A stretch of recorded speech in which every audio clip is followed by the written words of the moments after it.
আসসালামু আলাইকুম। আমরা আমাদের জীবন জুড়ে অনেক জিনিসই চাই, কখনো সেগুলো পাই, কখনো পাই না। যখন আমরা খুব করে একটা জিনিস চেয়েও আমাদের জীবনে সেটা নিজের করে পাই না, তখন আমরা অনেকেই হতাশায় ভুগি।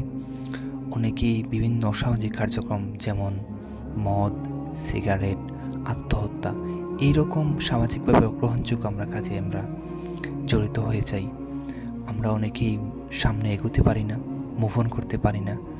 আমরা দেখা যায় যে আমাদের যে স্বাভাবিক জীবনযাপন সেটা ব্যাহত হয় এবং অনেকেই আসলে এই একটা না পাওয়াকে কেন্দ্র করে তার জীবনের যে গতিপথ সেখান থেকে সে বিচ্যুত হয়ে যায় কিংবা ঝরে পড়ে যায়। এই যে আমাদের একটা ছোট্ট না পাওয়াকে কেন্দ্র করে, আমি ছোট্ট কথাটা কেন বললাম, কারণ জীবনটা কিন্তু একটা না পাওয়াকে কেন্দ্র করে গড়ে ওঠে না। জীবন অনেক বড় একটা ফ্রেম, তাই না? তো এই জীবনের এত বড় একটা ফ্রেমের সাপেক্ষে আপনার এটা না পাওয়া এটা ছোট বিষয়ই কিন্তু। এখন এই একটা না পাওয়াকে কেন্দ্র করে আপনি যখন আপনার জীবনটাকে প্রভাবিত করতেছেন, তখন আপনাকে চিন্তা করতে হবে আপনার এই না পাওয়াটাকে আপনি কীভাবে স্পিরিচুয়ালি ডিল করবেন। কারণ আপনি যদি আপনার এই না পাওয়াকে স্পিরিচুয়ালি ডিল করতে না পারেন, তাহলে আপনি আসলে আপনার স্বাভাবিক জীবনযাপনে কখনোই ব্যাক করতে পারবেন না। কেন? কারণ আপনি যেটা পান নাই সেটা তো আসলে পাবেনই না কখনো। আপনি এই মুহূর্তে যেটা পান নাই সেটা তো এখন আর পাবেনই না। আমি কখনো পাবেন না কথাটা আসলে ভুল, এখন তো পাবেন না। আপনি এটা নিয়ে যতই হতাশায় ভোগেন, আপনি তো এই মুহূর্তে এটা পাচ্ছেন না। হয়তো জীবনে অন্য কোনো সুযোগ আসতে পারে, বাট এই যাত্রায় তো আপনি পাচ্ছেন না। এই যে আপনার চান্সটা গেল, আপনি তখন পাচ্ছেন না। সুতরাং এই না পাওয়াটাকে আপনি আসলে যদি পুঁজি করে আপনার জীবনটাকে থামিয়ে রাখেন, তাহলে এটা আসলে খুব কাজের কাজ হবে না আসলে। এবং আপনাকে এটা স্পিরিচুয়ালি ডিল করা ছাড়া আপনার আসলে দ্বিতীয় কোনো পথ নাই। এটাকে আপনি কীভাবে আধ্যাত্মিকভাবে দেখবেন কিংবা স্পিরিচুয়ালি এটাকে আপনি ভিউ করবেন, সেটাই হচ্ছে আমাদের আজকের এই মনোলগের টপিকটা। দেখেন, আপনার এই যে না পাওয়া, এই যে হতাশা, এই যে আত্মহত্যার অ্যাটেম্প্ট নেওয়া, এই যে আপনি সিগারেট খাওয়া, এই যে মদ খাওয়া, তাই না, এই যে আপনি একটা নেশার মধ্যে পড়ে যাওয়া, এই যে একটা লুপের মধ্যে পড়ে গেলেন, এটা আপনার স্বাভাবিক জীবনযাপন নষ্ট করতেছেই, বরং আপনার ওভারঅল লাইফের হ্যাপিনেসটাকে রুইন করতেছে। এই যে হ্যাপিনেসটা নষ্ট করতেছে, এই হ্যাপিনেসটাকে যদি আপনি আবার রিটার্ন করতে চান লাইফে, আপনাকে আধ্যাত্মিকভাবে কিংবা স্পিরিচুয়ালি ডিল করা ছাড়া কোনো উপায় নাই। আপনাকে স্পিরিচুয়ালি ডিল করতেই হবে, কারণ এরকম কমপ্লেক্স জিনিস কিংবা এরকম যেই অদৃশ্য জিনিসগুলো কিন্তু স্পিরিচুয়ালি ডিল করতে হয়। আদারওয়াইজ অন্য কোনোভাবে করে সেখান থেকে আপনি আসলে খুবই আপনি ফলপ্রসূ কিছু পাবেন না। এখন আপনি চিন্তা করেন, আপনি আপনার লাইফে যে জিনিসটা পান নাই, সেটার ডিসিশনটা কার ছিল? আপনার সৃষ্টিকর্তার, মহান আল্লাহ তাআলার। আপনি আপনার জীবনে যে জিনিসটা পান নাই, সেটা আপনার সৃষ্টিকর্তার ডিসিশন ছিল। এখন আপনি যখন আপনার না পাওয়াটাকে কেন্দ্র করে কিংবা না পাওয়ার কারণে আপনি যখন হতাশায় ভুগতেছেন কিংবা অসামাজিক কার্যক্রম যেগুলো বললাম, মদ, সিগারেট, আত্মহত্যা, বিষ খেয়ে মরে যাওয়া, এই যে ব্যাপারগুলা আপনি যখন এগুলার দিকে আগাচ্ছেন, এর অর্থ কি জানেন? এর অর্থ হচ্ছে আপনি আপনার সৃষ্টিকর্তাকে বা সৃষ্টিকর্তার যে ডিসিশনটাকে আপনি সম্মান করতেছেন না। আপনার সৃষ্টিকর্তার ডিসিশনকে আপনি মেনে নিচ্ছেন না, কিংবা আপনি আপনার সৃষ্টিকর্তার ডিসিশনকে চ্যালেঞ্জ করতেছেন। দেখতেছেন, আপনি কিন্তু আপনার আবেগে তাড়িত হয়ে কাজগুলো করতেছেন। আপনার আবেগ তাড়িত হয়ে আপনি যে কাজটা করতেছেন, সেই কাজটার যে স্পিরিচুয়াল মিনিংটা কী পরিমাণ ভয়ঙ্কর হতে পারে, কী পরিমাণ দানবীয় হতে পারে, আপনি চিন্তা করতে পারতেছেন না। দেখেন, আপনি কিন্তু সিম্পলি আপনার ইমোশন দ্বারাই আপনি ড্রাইভড হচ্ছেন, বাট এটার মিনিংটা কিন্তু অন্য জিনিস।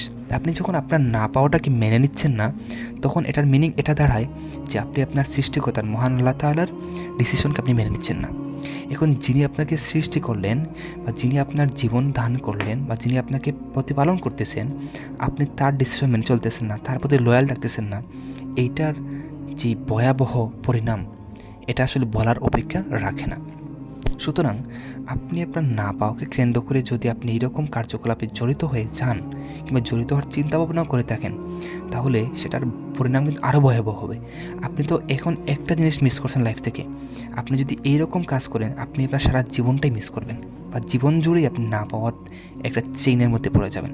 কারণ আপনি কি ভয়ঙ্কর কাজ করতে যাচ্ছেন বুঝতেছেন? আপনি আপনার যে সৃষ্টিকর্তা, ওনার ডিসিশনটাকে আপনি চ্যালেঞ্জ করতেছেন কিংবা ওনার ডিসিশনটাকে আপনি মেনে নিচ্ছেন না। আপনি বুঝেন একটা জিনিস, আপনি একটা অফিসে চাকরি করেন ধরেন, বা আপনি একটা সাপোজ আপনি একটা কোনো মানুষের প্রতি আপনি কোনো কারণে বাধ্য।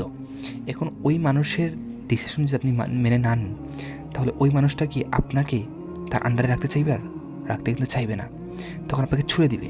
ঠিক তদ্রূপ আপনি যদি আপনার সৃষ্টিকর্তার ডিসিশনটাকে যদি আপনি মাথা পেতে মেনে না নেন, তাহলে আপনি কোনো না কোনোভাবে তার কোনো না কোনো একটা রহমত থেকে, তার কোনো না কোনোভাবে তার একটা নিয়ামত থেকে আপনি বঞ্চিত হবেনই। এটা কিন্তু আপনার জীবনে একটা ভয়াবহ ফলাফল নিয়ে আসবে।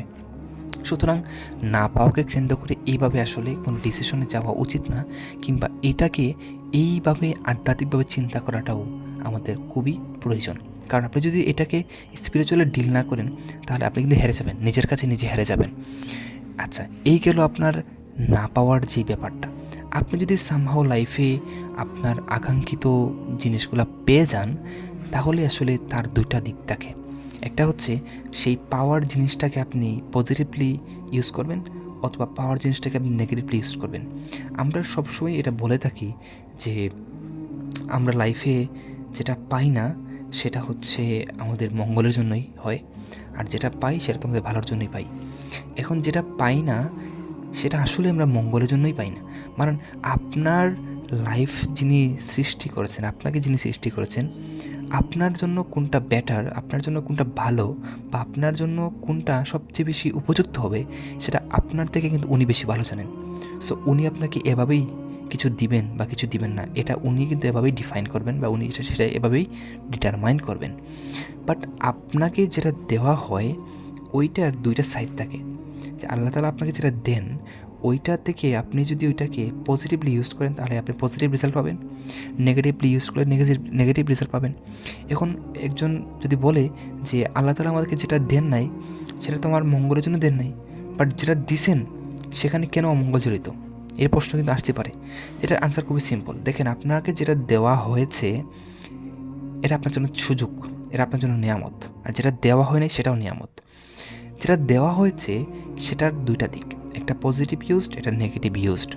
এখন নেগেটিভ যে ইউজড আপনি করবেন, এটা কিন্তু আপনার সৃষ্টিকর্তা সেটা নেগেটিভ ইউজড করবেন না, নেগেটিভ ইউজডটা কিন্তু আপনিই করবেন। সুতরাং এইখান আপনার যে নিয়ামত আপনাকে দেওয়া হবে, সেটা যদি কোনো নেগেটিভ রেজাল্ট আসে বা নেগেটিভ যদি কোনো ইম্প্যাক্ট আপনার লাইফে পড়ে, সেটার দায়ী কিন্তু আপনি, কারণ এই কাজটা কিন্তু আপনি করছেন। যেই নেতিবাচক যে ব্যবহারটা সেটা কিন্তু আপনিই করছেন, আপনার দ্বারাই সম্পাদিত হয়েছে।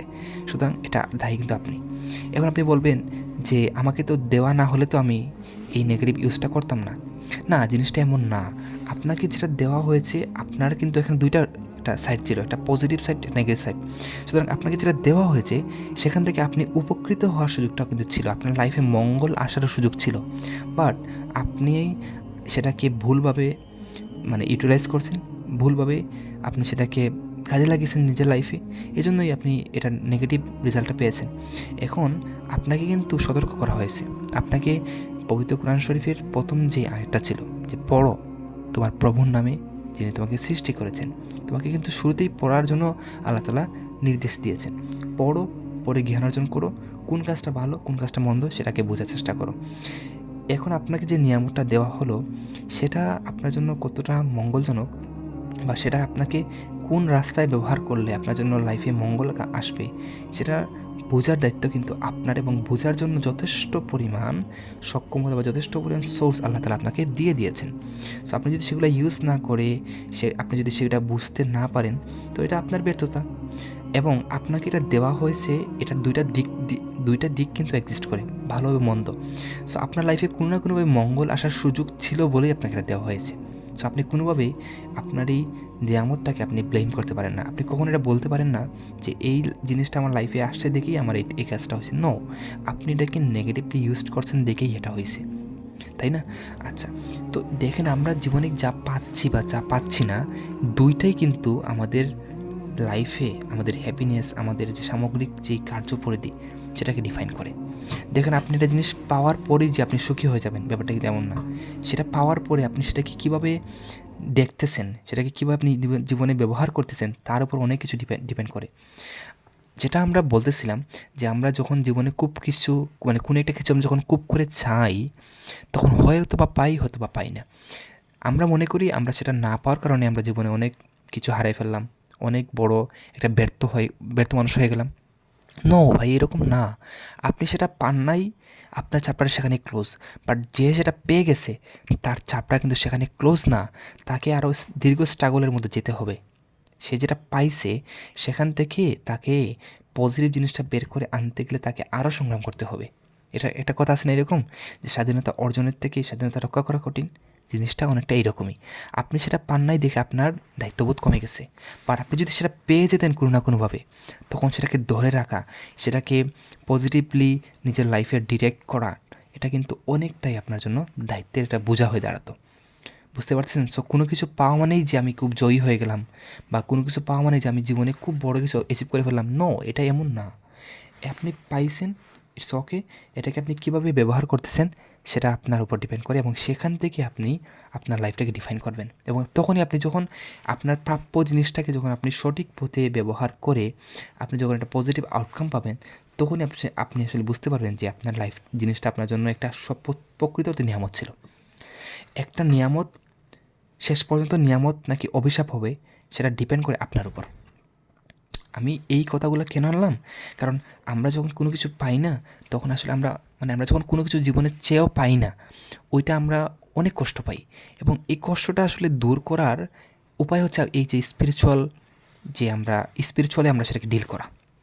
স্পিরিচুয়ালি ডিল না করলে আমরা সেটাকে আসলে লাইফে ওইভাবে এটার যে হিডেন যে মিনিংটা সেটা বুঝতে পারবো না। দেখেন, আমি একটু আগে যেটা বললাম যে সব নিয়ামতই জীবনের নিয়ামত না, কিছু নিয়ামত অভিশাপের মতোই। যেমন আপনি সেটা পাইলেন, পাওয়ার পরে আপনার রাস্তা ছিল দুইটা, পজিটিভ নেগেটিভ। আপনি নেগেটিভে সেটা ইউজ করলেন, সেই নিয়ামতটা আপনার জীবনে অভিশাপ হয়ে দাঁড়াবে। এবং আপনি যদি সেটা পেয়ে পজিটিভ দিকে আপনার লাইফটাকে ডিরেক্ট করেন, পজিটিভ দিকে সেই নিয়ামতটাকে আপনি যদি ব্যবহার করেন, তাহলে সেই নিয়ামতটা শেষ অবধি আপনার জন্য নিয়ামত হয়েই থাকবে। এটা আমি উদাহরণ যদি দিই, ধরেন আপনি একটা বিশ্ববিদ্যালয়ে চান্স পাওয়ার জন্য পরীক্ষা দিলেন, আপনি চান্স পেয়ে গেলেন, ওকে। তাহলে আপনার জীবনে একটা নিয়ামত আসলো।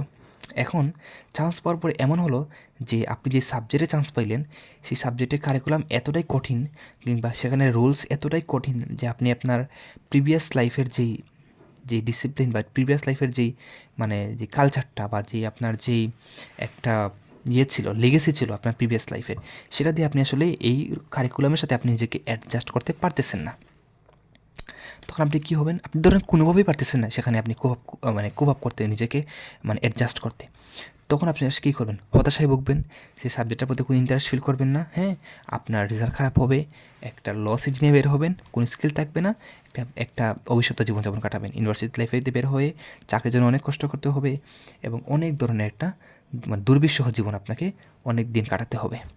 তাহলে একটা ভালো বিশ্ববিদ্যালয়ে চান্স পাওয়ার পরে আপনি হলে কি, আপনার লাইফটা একটা দুর্বিষহ জীবনের দিকে এগিয়ে গেল, বিকজ অফ আপনার যেই নিয়ামত বিশ্ববিদ্যালয়ের চান্স পাওয়াটা, এই নিয়ামতটাকে আপনি পজিটিভ ওয়েতে কাজে লাগাতে পারেন নাই। পজিটিভ ওয়েতে কাজে কীভাবে লাগাতে পারতেন? আপনি সেই কষ্ট করে হলে নিজেকে সেখানে অ্যাডজাস্ট করতে পারতেন, ভালো রেজাল্ট করতে পারতেন, কিংবা ওই বিশ্ববিদ্যালয় থেকেই সাবজেক্টের বাইরেও গিয়েও কোনো স্কিল অর্জন করে আপনি কোনো একটা কেরিয়ার চুজ করতে পারতেন। আপনি সেগুলো কিছু করেন নাই। সুতরাং একটা নিয়ামত পেলেই যে আমি খুব হ্যাপি হয়ে গেলাম বা খুবই বড় কিছু অর্জন করে ফেললাম, এটা কিন্তু এমন না। আবার ধরেন আপনি কোনো একটা বিশ্ববিদ্যালয়ে চান্স পাওয়ার জন্য পরীক্ষা দিলেন, সামহাও চান্স পেলেন না। এখানে আপনার মনে হতে পারে আমি হয়তো জীবনে খুব বড় কিছু হারাই ফেলছি, বা খুব বড় একটা ফেইলিওর, আমি খুব বড় ফেল মানুষ হয়তো আমি। ব্যাপারটা কি এমন? না, এমন না। তুমি যেখানে চান্স পাও নাই সেটা তোমার সৃষ্টিকর্তা ভালোভাবেই জানেন যে তুমি সেখানে চান্স পাইলে তুমি সেই কারিকুলামের সাথে, সেই বিশ্ববিদ্যালয়ের সাথে, সেই বিশ্ববিদ্যালয়ের যে শহরটা, সেই শহরের সাথে, সেই শহরের মানুষদের সাথে, সেই বিশ্ববিদ্যালয়ের ব্যাচমেটদের সাথে, সেই বিশ্ববিদ্যালয়ের টিচারদের সাথে, সেই বিশ্ববিদ্যালয়ের সিনিয়রদের সাথে তুমি নিজেকে ঠিকঠাক অ্যাডজাস্ট করতে পারতো না, এবং তোমার মঙ্গল সেখানে নিহিত ছিল না, বরং মঙ্গলের চেয়ে অমঙ্গল তোমার জন্য বেশি ছিল। এই জন্য তোমাকে চান্স দেওয়া হয় নাই, কিংবা আরও কারণ থাকতে পারে, মহান আল্লাহ তাআলা ভালো জানেন সেগুলো। সুতরাং তুমি যেখান থেকে চান্স পাও নাই সেটা তোমার জন্য অনেক বড় একটা আশীর্বাদ। তুমি সেখানে চান্স পাও নাই, কারণ সেখানে চান্স পেলে তোমার জন্য কী ডিজাস্টার লাইফে আসতো তুমি জানো না। কিন্তু তুমি জানো না দেখেই তুমি মন খারাপ করতেছো, তুমি হতাশায় ভুগতেছো, তুমি আত্মহত্যার চেষ্টা করতেছো, তাই না? তুমি মদ খাচ্ছ, সিগারেট খাচ্ছ এই হতাশায়। সুতরাং কোনো কিছু লাইফে পাওয়া মানে অনেক বড় কিছু অ্যাচিভ করে ফেলা, অনেক বড় সাকসেসফুল ম্যান হয়ে যাওয়া, অথবা কোনো কিছু না পাওয়া মানে আমি অনেক বড় একটা ফেল মানুষ, ব্যর্থ মানুষ হয়ে গেলাম, জীবনযুদ্ধে হেরে গেলাম, জীবনযুদ্ধে পিছিয়ে পড়লাম, হ্যাঁ, জীবনযুদ্ধে একটা হেরে যাওয়া সৈনিক, এইরকম অনেকে বলে না, এইগুলা আসলে সত্য না। মনে রাখবা, সামটাইমস কার্স ইজ ব্লেসিং এবং সামটাইমস ব্লেসিং ইজ কার্স। এই কথাটা কিন্তু মনে রাখবা, যে সবসময় যে আমার নিয়ামত সেটা যে আমার লাইফে নিয়ামত হয়েই থাকবে এমন না, কিছু সময় সেটা অভিশাপ হয়ে যায়। আবার কিছু সময় তোমার চোখে যেটা অভিশাপ সেটা তোমার জন্য প্রকৃতপক্ষে আশীর্বাদ হয়ে লাইফে আসতে পারে। এইভাবে নিজেকে পরিচালিত করলে আমাদের লাইফটা আসলে একটা হ্যাপিনেসের দিকে আগাবে এবং একটা স্পিরিচুয়াল ডেভেলপমেন্ট আমাদের মধ্যে চলে আসবে। এবং এই স্পিরিচুয়ালি ডেভেলপড হওয়াটা জীবনে প্রকৃত সুখী হওয়ার পথে একটা গুরুত্বপূর্ণ প্রভাবক। কারণ মানুষ কিন্তু শুধু শারীরিক দিক দিয়ে হ্যাপি হয় না, মানুষের হ্যাপিনেস, ওভারঅল হ্যাপিনেসটার একটা বড় অংশ জুড়ে তার মন জড়িত। সো এই মনটাকে যদি কন্ট্রোল করতে হয়, আমাদেরকে স্পিরিচুয়ালি ডেভেলপ হতে হবে। স্পিরিচুয়ালি ডেভেলপ হতে গেলে আমাদেরকে চিন্তা করতে হবে, আমাদের যে ধর্মীয় যে কার্যকলাপগুলো, ইবাদত, সৃষ্টিকর্তার কাছাকাছি যেতে হবে, ঠান্ডা মাথায় চিন্তা করতে হবে, নীরবতায় থাকতে হবে। মানে সারাটা দিন কোলাহলে থাকলাম, ওই কোলাহলে দেখে আসলে আমি আমার স্পিরিচুয়াল ডেভেলপমেন্টটা হবে না। আমাকে নিস্তব্ধ নীরবে আমাকে চিন্তা করতে হবে, ধ্যান করতে হবে। তাহলে আমাদের মধ্যে একটা স্পিরিচুয়াল একটা ডেভেলপমেন্ট, একটা স্পিরিচুয়াল ইমপ্রুভ আমরা দেখতে পাবো নিজেদের মধ্যে। এবং যখনই আসলে আমরা স্পিরিচুয়ালি ডেভেলপড হয়ে যাব, খানিকটা, খুব বেশি না, খানিকটা যখন ডেভেলপড হয়ে যাব, তখন দেখবো আমরা আমাদের লাইফের যেই ফেইলিওরগুলা, যেই আমাদের অবস্টেকলগুলো, এগুলোকে আমরা খুব সুন্দর করে আমরা হ্যান্ডেল করতে পারবো। সুতরাং লাইফে হেরে যাওয়া মানে আসলে হেরে যাওয়া না, মাঝে মাঝে আসলে হেরে যাওয়াটাই একটা জিতে যাওয়ার একটা নামান্তর। তো একটা ইংরেজি কবিতার একটা লাইন দিয়ে শেষ করবো আজকের এই মনোলগটা। লাইনটা হচ্ছে এরকম, যে be the best of whatever you are. ধন্যবাদ সবাইকে। আসসালামু আলাইকুম।